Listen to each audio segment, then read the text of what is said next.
Estamos aquí con ustedes otra vez en este programa y les agradezco como siempre el que estén conmigo. Quiero verlos donde andan.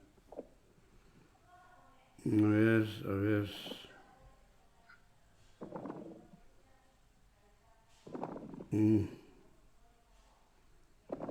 Estamos en Face Contemplativo Sí, porque no me ha llegado la retroalimentación de que estoy ahí al aire.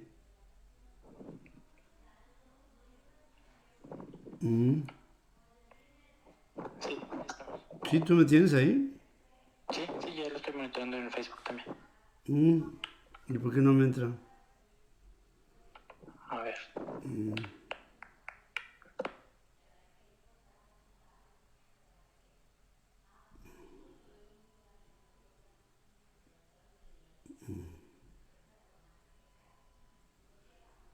Espero que ustedes sí me estén viendo porque yo aquí no. No, a ver, pum, chun. No estoy entrando, flaquito. Puede ser. Es que no, así como no los veo, no veo al público, no les puedo contestar, etcétera.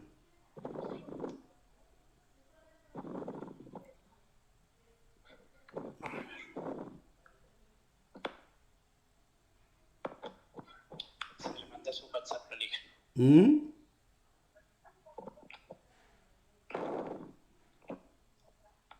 Tiene en su WhatsApp la liga. En mi WhatsApp tengo la liga. A ver, en mi WhatsApp. Porque sí, aquí está bien, aquí estamos bien. Aquí estamos bien. Mira, pues ahí estoy. Bueno, Sí. sí, y me están diciendo si te vemos y todo. Bueno, córtale tu audio para que aquí podamos entrar. Bueno, gracias por estar. No sé por qué no me veía yo.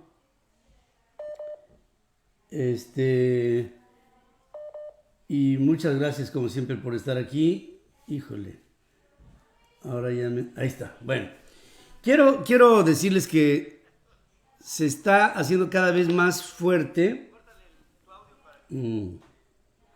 Se está haciendo cada vez más fuerte la presión de los Estados Unidos hacia México. Cada día está, pero miren, háganse de cuenta que estoy siguiendo la hoja de ruta de la Casa Blanca. Y no porque esté yo aquí en los Estados Unidos. No, hombre, pues esto lo podría yo ver desde cualquier lado. Lo fue así como un strike cantado ante la actitud del presidente mexicano. Es una indolencia absoluta, ¿no? Porque, digo, el cuate está gobernando a México. Nada más que los gobiernos del mundo tienen que gobernar en dos pistas. Una es la nacional y otra es la pista internacional. Y, como ustedes saben, hay acuerdos, como por ejemplo el TEMEC, que son acuerdos supranacionales, que van por arriba de los compromisos que se tengan en México con México, porque los acuerdos con otros países, en este caso a ese nivel, con Estados Unidos y con Canadá, son superiores ya que benefician muchísimo más a México en su observancia. El gobierno de los Estados Unidos está afirmando que está comprometido a defender un trato justo para las compañías norteamericanas en el sector energético de México. O sea, está dispuesto a defender. Cuando tú te defiendes, quiere decir que alguien te está atacando, ¿no? Porque hay que analizar las palabras. El gobierno de los Estados Unidos está comprometido a defender, porque alguien lo está atacando, un trato justo para las compañías norteamericanas que están trabajando en México en el sector energético. Y dice el gobierno norteamericano que exigió ya al gobierno de México que cumpla con sus compromisos adquiridos en el TEMEC. Ahora, el presidente mexicano es un zorro. Ya sabe que tiene esas presiones y no ha dicho una sola palabra. Es que me están... Nada, no ha dicho nada. Y si no ha dicho nada es porque está jugando una línea paralela entre el mensaje que le quiere dar al pueblo y lo que está recibiendo el exterior, que es presión, que el día de mañana, o sea, él puede aguantar lo que sea, es más, le puede valer exactamente gorro, pero las consecuencias de lo que le vale gorro van a ser reales, y las repercusiones de, hombre, imagínate que llegáramos a un bloqueo, para no decir un embargo, de los Estados Unidos con respecto a los cientos de miles de millones de dólares invertidos en México de los Estados Unidos, que en los acuerdos no son respetados. La lana es la lana y ahí no hay ni vuelta de hoja. Si Estados Unidos siente que está perdiendo dinero en esta apuesta, pero clarito que se va a poner, y se va a poner duro.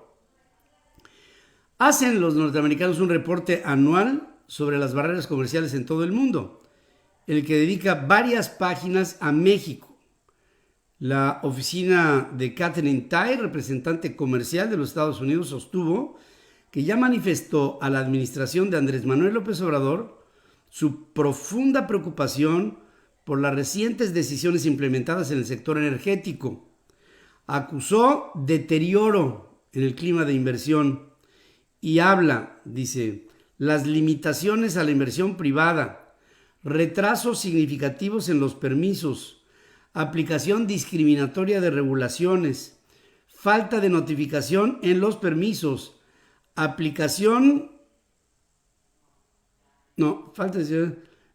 falta de notificación con respecto a los cambios regulatorios y de políticas, cancelación de rondas de licitaciones de exploración petroleras, presión para negociar contratos de gasoductos en el 2019, ¿se acuerdan del idiota de Bartlett? Y nuevas disposiciones aduaneras. Esas son el principio de las quejas que tiene Estados Unidos con respecto del comportamiento del gobierno de López Obrador. Hay que decir que el informe está exclusivamente dedicado a cubrir asuntos ocurridos en el 2020.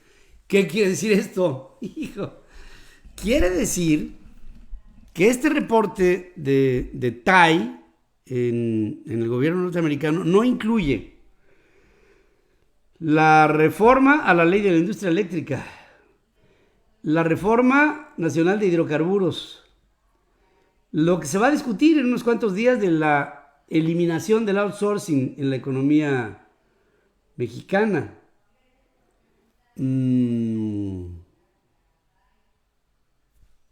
Hasta ahí. Bueno, y lo que salga de las elecciones, pero eso ya es un asunto más interno.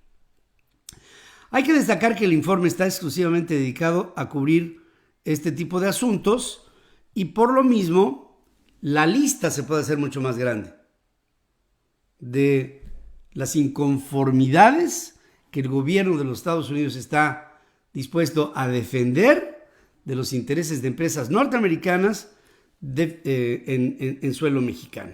Está duro. El reporte de la oficina del representante comercial de los Estados Unidos llega una semana después, ¿se acuerdan que se los dije aquí? Que 20 importantes asociaciones del sector privado norteamericano denunciaron en una carta la posible violación por parte del gobierno de México en al menos 12 capítulos del tratado comercial. Y recuerdo perfecto, los capítulos del TEMEC son 36. Si hay un reporte de violación en 12, pues de salida, quiere decir que el 33% de los capítulos que ligan a Canadá, Estados Unidos y México están siendo violados por el gobierno de este loco de López Obrador. Sin definir aún una reforma fiscal que alivie presiones de gasto, porque una cosa es una reforma fiscal que alivie al gobierno y otra cosa es una reforma fiscal que alivie a los factores económicos, que son gobierno y pues quien le cae con la lana, ¿no? El gobierno federal prevé para el 2022 un presupuesto en programas prioritarios por 888,597,900,000 pesos, que incluye un aumento del 77% a las asignaciones a la pensión para adultos mayores. Fíjense, en el anexo 6, el presupuesto para adultos mayores pasará nomás para que se den un colorete, de 135,662 millones de pesos en el 2021 a 240,000 millones de pesos para el año que viene. Chúpale pichón. Hace pocos días, jueves de la semana pasada, había una observación del INCO, el Instituto Nacional para la Competitividad, que decía, este programa de jubilación para adultos mayores debería ser selectivo para dársele a quién, a los adultos mayores a los que les haga falta esa jubilación. O sea, lo digo así, yo podría tener una jubilación, ¿no? Pero no me hace falta, gracias a Dios. Bueno, pues entonces yo tendría que decir, no lo recibo. Ya sé que a quien le dan pan que llore, nada más que creo que tiene que haber una sensatez. Y si un estudio socioeconómico arroja que un X porcentaje de adultos mayores no requiere de un pago jubilatorio, pues que no lo reciban. Es sensato, es solidario.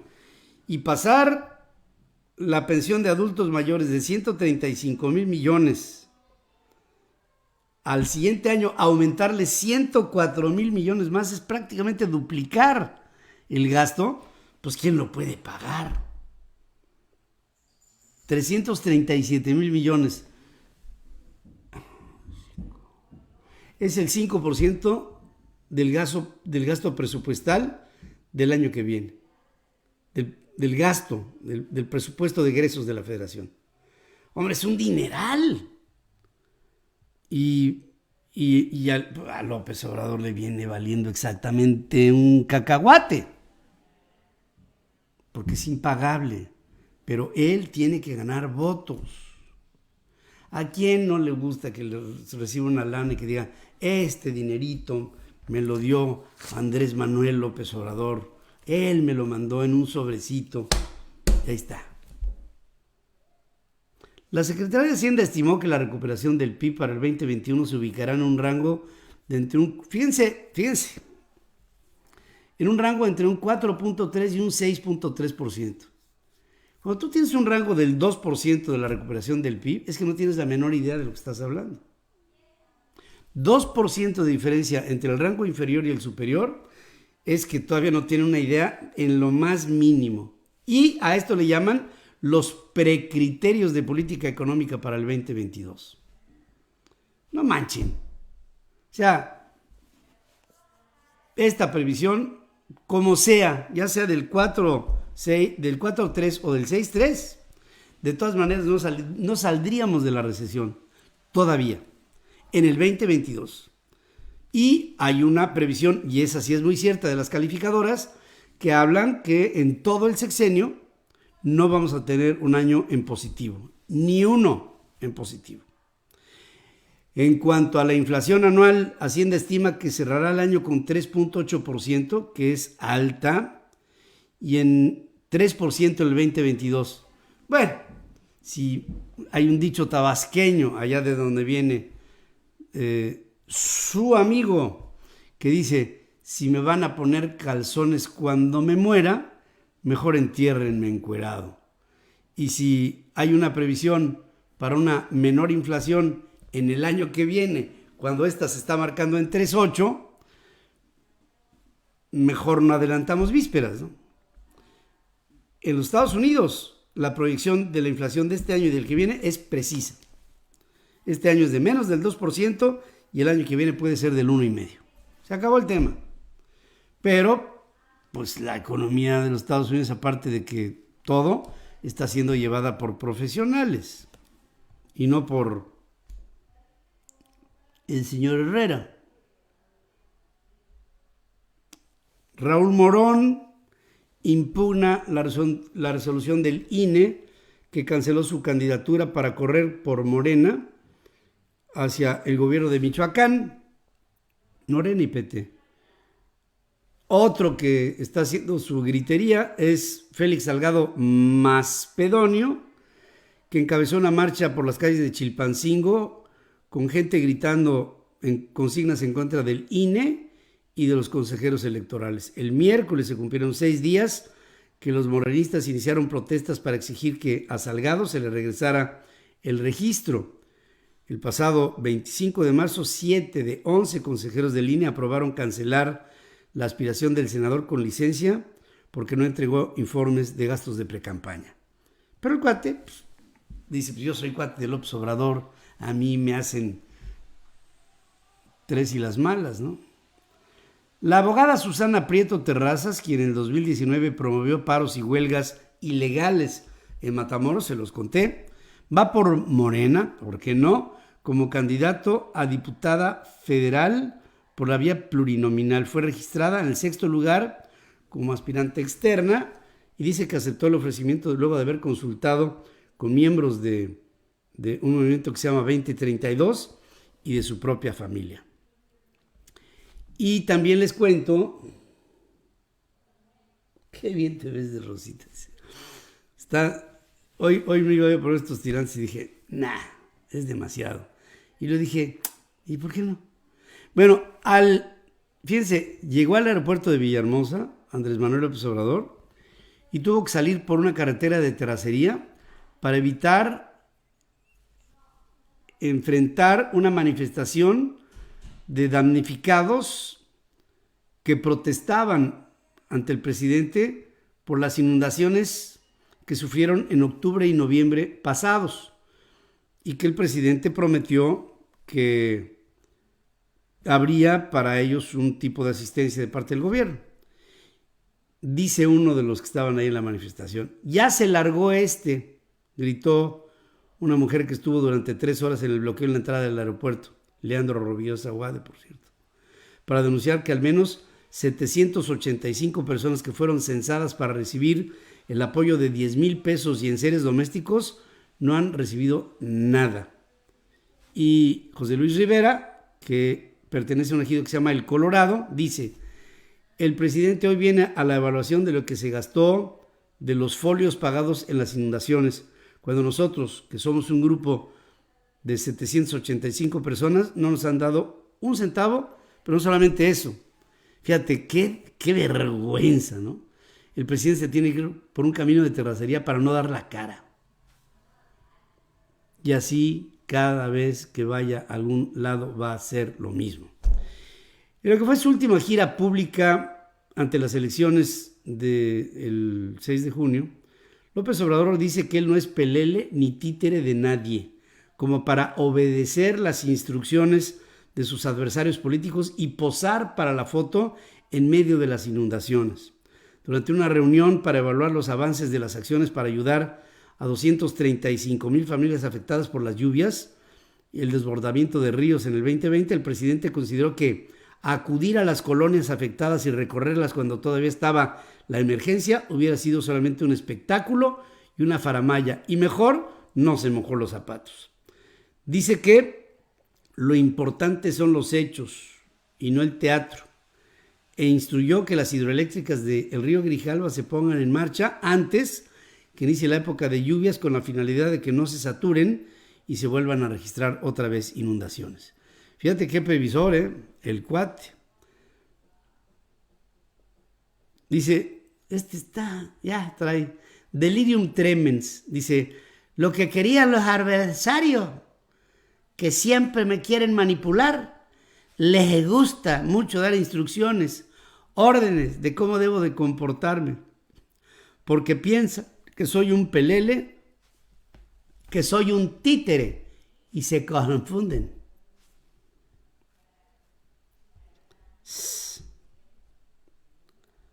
Bueno, también decir que López Obrador ya está empezando a contestar a Estados Unidos y fustiga a Estados Unidos por opinar sobre presuntas violaciones a los derechos humanos a periodistas en México.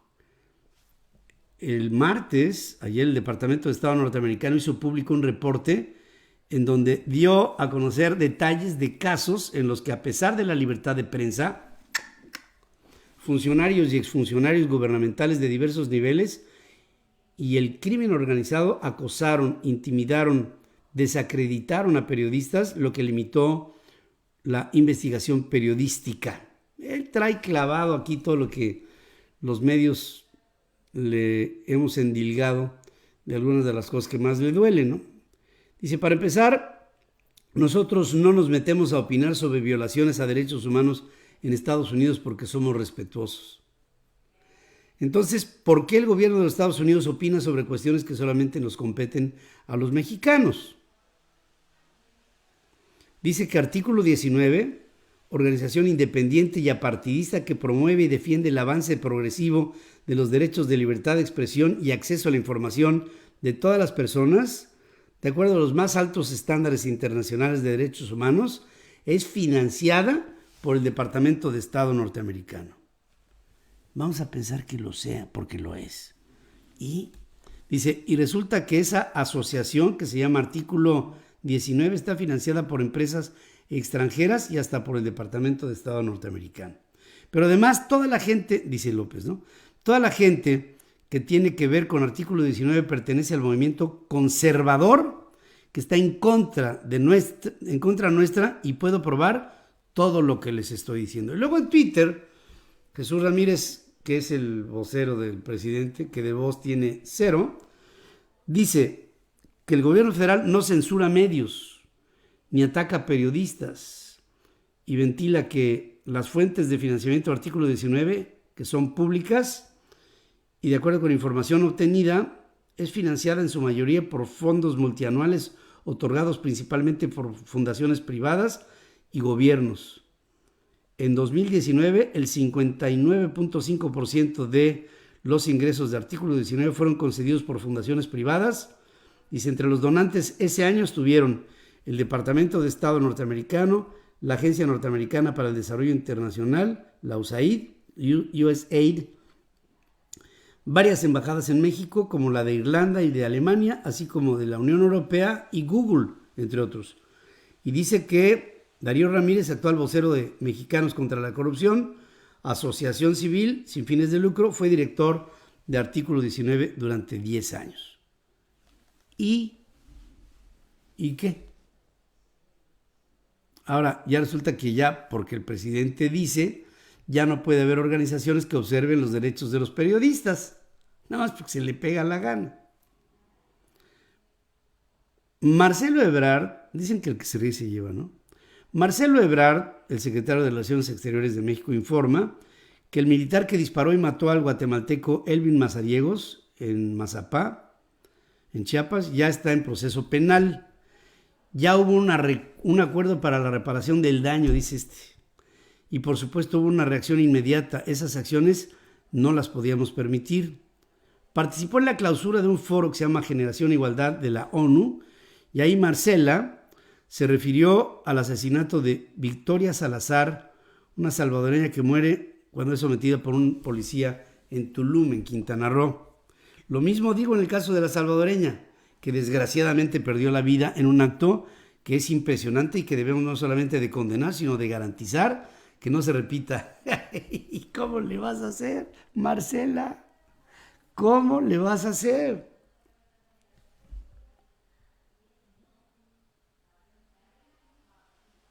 Bueno. La nueva ola de COVID que están experimentando países de América Latina podría ser más extensa que la anterior, tal como ya sucede en Brasil, Uruguay y Cuba. Y esta es una alerta que hace Clarissa Etienne, director de la Organización Panamericana para la Salud. Dice que el principal consejo ante el incremento acelerado de casos es quedarse en casa. Dice Clarissa Etienne, déjenme ser muy clara en esto. Sin acciones preventivas, nuestra región podría afrontar una ola incluso más larga que la anterior. Otros expertos de la Organización Panamericana para la Salud dicen que las medidas de prevención fueron y son insuficientes a todas luces. Brasil ya detectó una nueva variante de COVID en Sao Paulo, que es similar a la que se identificó primero en Sudáfrica, y comunicó esto el presidente del Instituto Biomédico Butantan. Aclara que no hubo antecedentes de un viaje a Sudáfrica del paciente. La variante sudafricana ha alarmado a los expertos de salud pública, ya que hay dudas sobre la eficacia de las vacunas actuales con respecto de la mutación de este virus. Se trata de una variante similar a la sudafricana, aunque no hay antecedentes. Ya en Estados Unidos, por ejemplo, el COVID es la tercera causa de muerte después de enfermedades cardíacas y cáncer. Un informe de Centros para el Control de Prevención de Enfermedades contabilizó que el COVID ya cobró la vida de 377,883 personas, particularmente adultos mayores, en el 2020.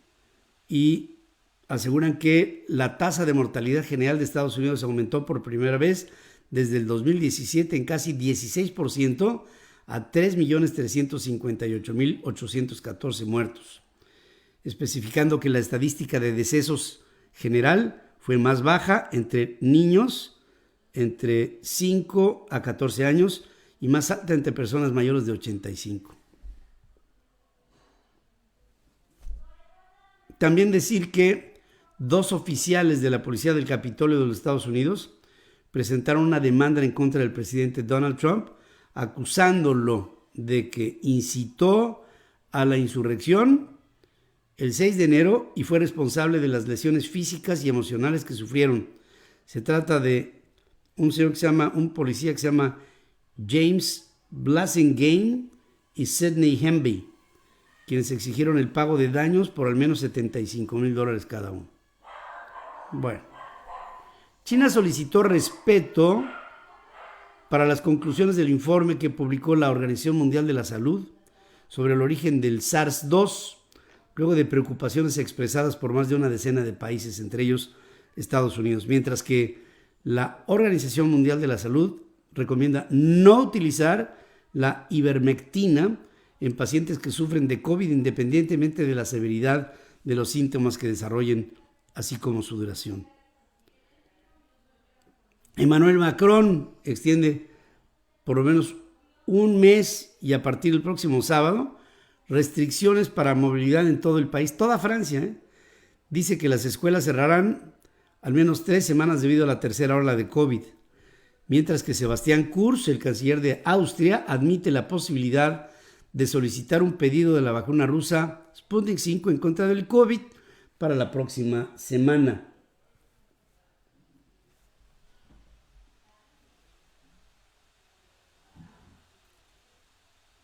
El Papa donó $350,000 a Irak durante su viaje de 3 días por ese país en marzo, en el que apoyó a las minorías cristianas. Impulsó la reconstrucción democrática y condenó el extremismo y la venganza y se acercó al Islam chiita.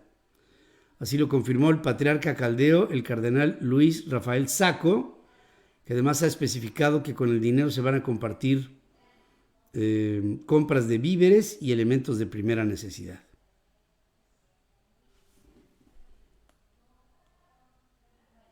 Pues así es como está la vida, señoras y señores, por el momento.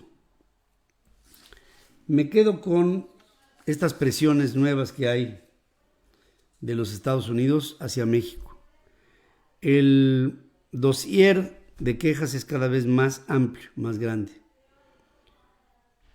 Y se van a hacer más fuertes. Y pues yo creo que al presidente de México no le queda nada más que reaccionar.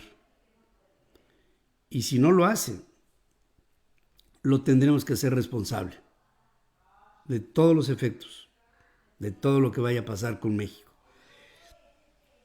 La situación es compleja y crítica desde el punto de vista económico, porque el desempleo tiene rostro, tiene nombre y apellidos, la pobreza también, el hambre también, la desesperanza también, la depresión también. La gente no es un número y la gente no es un voto, la gente es gente. Los seres humanos vemos, escuchamos, vivimos, sentimos. No somos de hule. México debe de reaccionar ante un presidente que no tiene sensibilidad con los mexicanos. Les pido, les ruego que nos involucremos más. Tenemos que hacer un movimiento general. Estamos unidos mexicanos. Eso lo dice todo. Si estamos unidos mexicanos, estamos unidos mexicanos. Yo creo que si solamente nos conformamos en la denuncia y la queja, no vamos a llegar a ningún lado.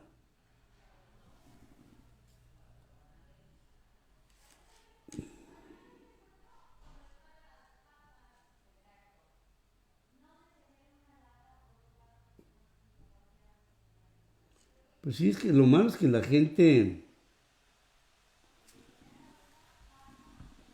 mucha gente no se da cuenta de lo que estamos viviendo.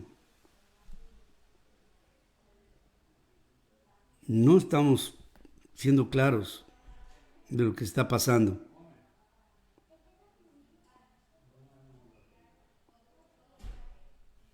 En fin,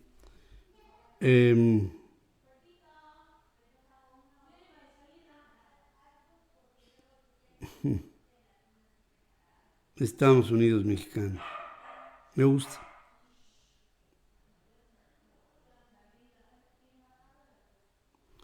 Empresarios ricos, clases medias y pobres de la ciudad y el campo están más pobres y enojados con encuestas llenas de miedo. ¿Ya sabes cómo eliminar al cacas? Yo creo que está eliminando solo, ¿eh?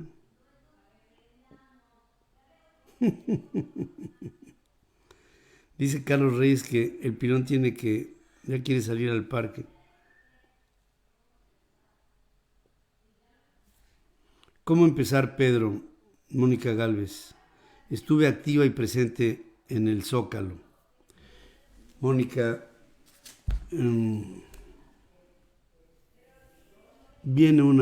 después de las elecciones, si pasa lo que me temo, va a haber un enojo general de la población por el robo que están planeando las huestes de López Obrador. Viene y viene feo. Es como lo veo. Queridos amigos, gracias, como siempre, por el favor de su atención. Y les invito a que el día de mañana estemos juntos en la primera emisión central FM Equilibrio, transmitiendo desde el cuarto para las 7 de la mañana hasta las 11. Y decirles que el próximo sábado ya cambiamos el horario, ¿se acuerdan? Y ya vamos a estar otra vez homologados, porque yo ahorita traigo una hora de más.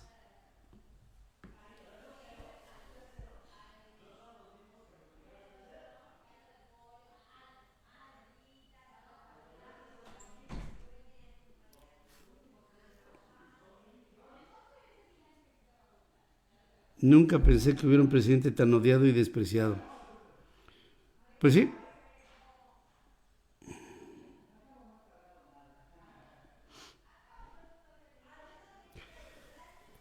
Ay, perdónenme.